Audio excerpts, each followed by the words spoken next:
The musculoskeletal system plays an important role in the human body. And before we get into the actual mechanics of the bone in later videos, I would like to explain just the basic function it plays in the human body. The first one is known as hematopoiesis, and what it's responsible is forming red blood cells.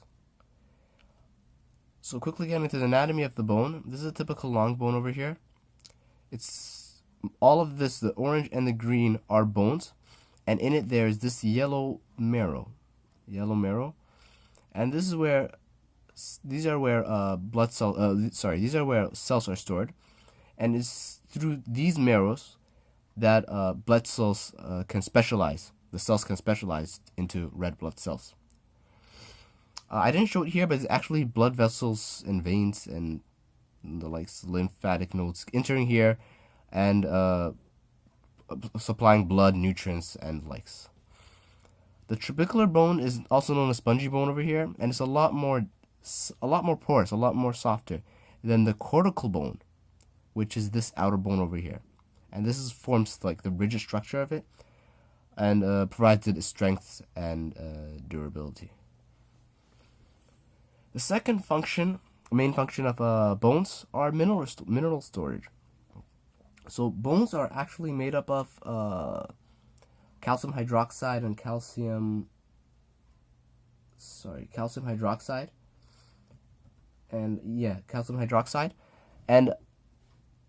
And so we can get minerals, a lot of calcium from this bone if we decompose it. And we're going to learn in the later videos how calcium reabsorption works and how it plays a role in bone development, bone strength, and the likes. So in the bone, there's almost 99% calcium, mainly because it's stored inside the bonds that make the bone durable. But we also have phosphorus and also some other minerals.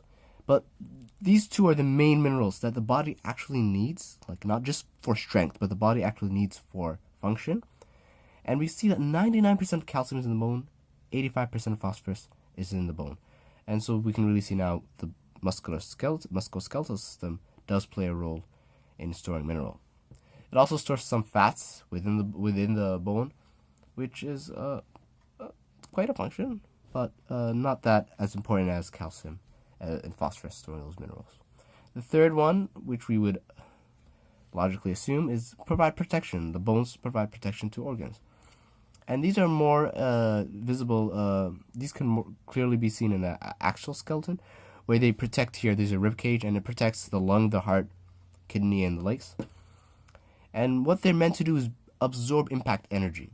So that if there was some kind of attack on the bone, there was some kind of force or impulse, impact on the bone, that the bone will be able to withstand it. And to do this, the skeletons are usually thin and curved. Thin so that it's light, and curved so that it can absorb much more than if it was a straight line, if it was all, like boxed around. And it's lightweight, and that's really important. It needs to be lightweight so that it can carry it without putting too much burden on the organs themselves. And the last is motion.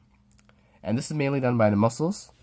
The muscles attach through a ligament, the muscles attach through a tendon to the bones, and through muscle contraction and relaxation, the bones can move about a joint. And it's important to know that all bone movements are, in a sense, moments, rotations. It's a muscle causing a rotation around a point.